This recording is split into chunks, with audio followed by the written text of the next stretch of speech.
everybody, it's Natalie from Champion of Coins Tarot, and I'm here today to do a much anticipated video.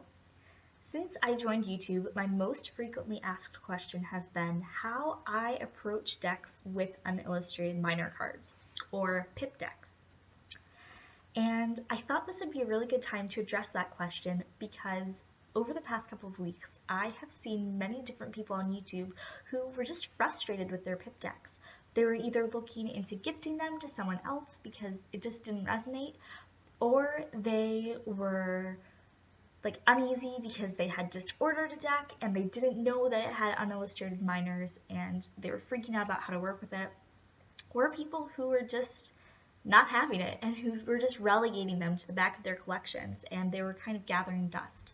And that kind of saddens me because I am somebody who really loves the system of tarot. I really love unillustrated minor decks. That's what I learned with. That's what I'm really most comfortable with. And I wanted to kind of create my own resource to give to other people in case they were struggling or they wanted to find out how to take their relationship with that deck to a deeper level, or who wanted to give them another chance. Because I really love them. And I would like to preface this with a warning that you should take what resonates with you should take what works with you, and you should disregard the rest. Because not every tip is going to work for every person. I mean, we're all different. We all have different reading styles. We all have different backgrounds and experiences that we bring with us to the table when we're working with tarot or with other divinatory systems. So mileage may vary. And also there are some readers who they've tried this before and it just doesn't work with them. And if you're one of those people, that's perfectly fine. I don't think that any type of tarot deck or any style of tarot deck is better than another. I don't think that any style of reading tarot is better than another. And you should definitely work with what resonates with you. You should work with the system that you are the most comfortable with and that gives you the most consistent and just the most inspiring results.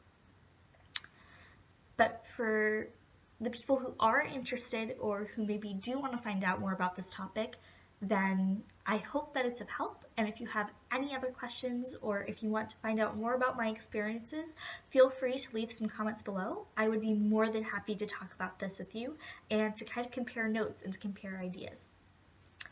So I'm going to start off by just saying tip number one. And this isn't a very popular tip, but this is probably the most helpful. This is the one that was my bread and butter when I was first reading tarot. And that is rote memorization. Now, I know that it's scary. I know that it brings up kind of a lot of bad memories of high school or college and studying for exams, but bear with me.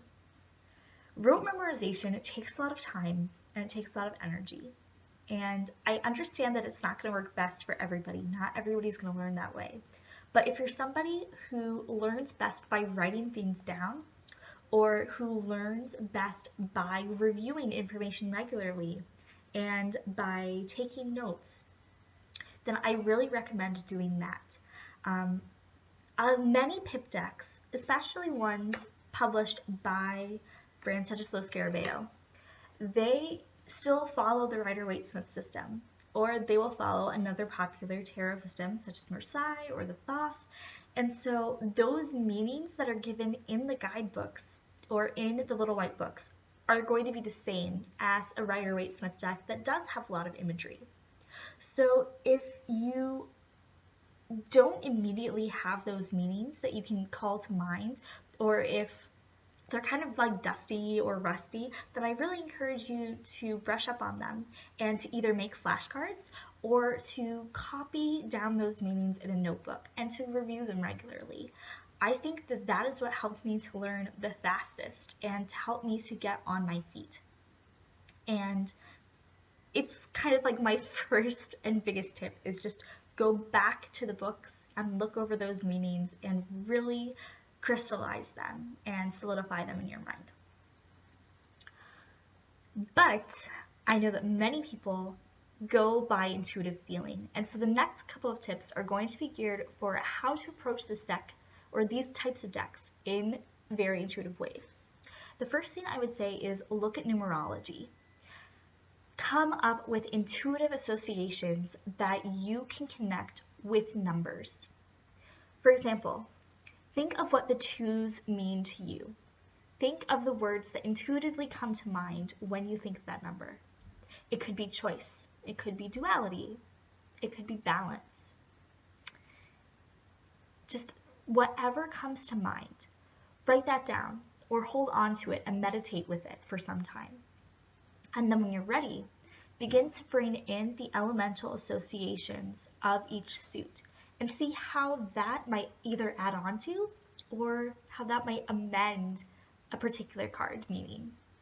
So for me, to take the 2 of Swords for example, swords are the element of air for me when I read.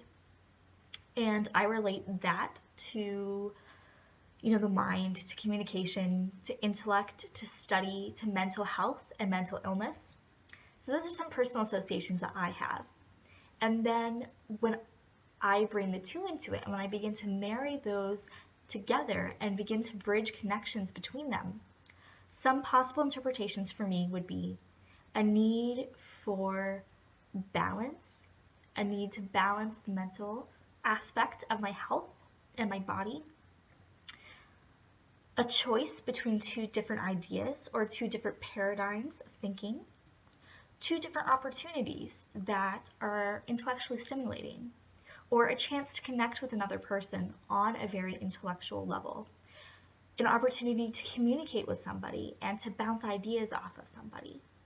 So those are ways that just by using the number and the suit featured in a card that you can begin to put meanings together without having to rely on a guidebook, just by using your own intuitive associations that you come up with. Another great thing is to just look at the shape of the number and to kind of just put aside all of those words for a second and to just examine the shapes. And 2 that come to mind for me when I think of this exercise are the 6 and the 9. So to start, if you look at the shape of the 6, hopefully you can see that because I'm filming on my laptop today, guys, and it's not the best quality. I'm sorry. I know that my phone is better, but it was kind of like a need to stay in bed kind of day, if you feel me. But looking at the 6, to me, that looks like an inward spiral. Just the regular number 6. To me, when I look at it, I see a spiral in it. And so I think of going inward and drawing strength and power from within. Then the 9 is a very, very similar shape. For me, it's also a spiral, but this spiral goes outwards. So when I think of the 9s, I think of manifestation. I think of abundance, of overflow, of reaching out and connecting to other people instead of being inwardly focused and instead on connecting to the deepest parts of yourself, connecting to the deepest parts of other people. And so just by looking at the shapes of the numbers, that can really be beneficial and really helpful. Another tip is to look at how the cards are arranged, how the pips on the cards are arranged in relation to one another. And this is really good and this is really important. And I think for people who are very visually based, this is the easiest way to make connections. So with the 4, for example, in this deck, the 4 of Cups is very, very balanced. The images of the suit emblem make a perfect square. And in this deck also, there are very vivid colors in the background. So you can begin to think of associations just from those images. You get the sense of stability, of balance. The gold raining down might be inspiration. It could be like emotional balance or emotional fluidity. There's also kind of a greenish black splash or stripe on the bottom of the card. So it could be the need to ground or the need to balance the different emotional aspects of the self, of the higher self and the lower self. So there's still ways that you can use the imagery of the card to kind of come up with meanings that way. if that's what you're used to, then I recommend that you take those same tools and those same mindsets that you use when you're working with imagery-based decks and see if you can connect it to the images on pip cards, and you might be surprised by what happens. Another thing that's really interesting, and I know that the Tarot de Marseille is a great example of a deck that does this, but oftentimes the arrangement of the pips is very deliberate. And I know I don't have any decks that strictly follow the Marseille system to show you, which is a shame. And I really would like to get a good Marseille deck to work with that system more, because I feel like, it's time. I gotta bring that in. But decks such as that arrange the pips in a much more deliberate way. So you might have swords that are crossing each other. You might have wands that are bent. And they are arranged into geometric shapes and geometric patterns. And so space becomes extremely important. And if you're a visual person, I recommend comparing the use of space not only in lower numbers, such as the 4, there's a lot of open space around this configuration, but also comparing decks of a certain, or cards that share the same number to each other. So for example, these are two different representations of 10s. We have the 10 of Pentacles on the left and the 10 of Swords on the right. So to look at the 10 of Pentacles first, everything is arranged in rows. It looks like the coins are stacked one on top of another. And when you look at this, for me, I relate it to a sense of balance and a sense of harmony, that everything is in its proper place, everything is organized, and is where it is supposed to be. Then, if I were to look at the 10 of Swords, the configuration is different. It's arranged horizontally across the card instead of the vertical layout of the 10 of Pentacles. And this configuration for me, just looking at it, I feel like it's very oppressive. I feel like it's very overwhelming. I feel like all of those swords are being pointed at me when I look at it. And it creates a sense of unease because there is a lack of space. So space can be very, very important in helping to, again, find the imagery within the sparsity of these cards. So those are my tips for reading decks with unillustrated pips. I highly recommend that you look at the guidebook and work on memorizing the standard meanings or brushing up on them if it's been a while since you've done any book study. I recommend coming up with your own intuitive associations for numerology and for the elements associated with each suit in your deck. Looking at the imagery in both just the way that the numbers are drawn, looking at the relationship in space between the different elements depicted on the card, and really working and allowing yourself to just flow with the structure that is present in these decks. It takes some time to get used to because it's much more, I feel like it's just much more wordy, and it's much more of a thought-based process. And that's not to say that you don't think when you read with image-based decks, because that's obviously not true.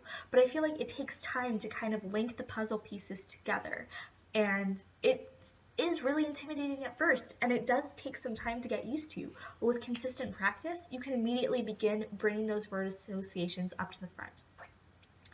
And personally, some reasons why I like these decks real quick, just as kind of an addendum or to give some thoughts to kind of take away when you're working with these, is that I find that these decks are actually more direct than imagery-based decks are, because the minors are so sparse and they are so blank sometimes.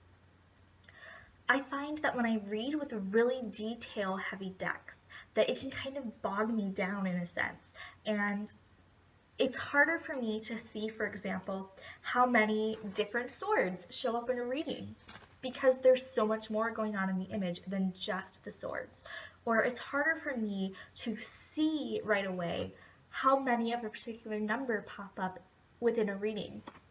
With the Pip decks, because all of that extra imagery has been cut away and it's stripped down to the bare essentials of a card, it's easy for me to see, oh, there are 3 out of 4 5s that showed up in this reading. That's going to be a really major focal point to focus on. Or there's a clear balance, like all of the suits are represented equally in this reading. So what is that going to tell me about my own mental state or my own just body, my own spirit right now? And just things like that. And also, I kind of identify myself as a clairaudient reader. I say kind of just because I'm really new to this aspect and I'm still trying to explore it and really try to summarize my own experiences. But when I read, sometimes the imagery takes a back seat, and what I really focus on and what I try to decipher, I guess, is the words and the messages that are flowing in from my higher self. I can hear myself speaking the answer to a particular question in my own mind. That's the best way I can describe it. It's my own voice, kind of my own higher self talking. And when I don't have any images to kind of distract me, it allows me to get information completely unfiltered, just flowing, just a download in the most intense sense of that word for me personally. So that's why I really like these decks and why I really want to encourage people who are on the fence about them or who are afraid to work with these decks to push through and to do it and to try new things, to experiment and to see how you can bring it into your life, to see how that you can just grow deeper and to expand your perception of what tarot is and how it works, and to give a second look and to give more consideration to decks that you might have initially wanted to cast aside. So I hope that this video was helpful for you. Again, if you have any questions, feel free to contact me, and I hope that you all are having a lovely, lovely week. Bye, everybody!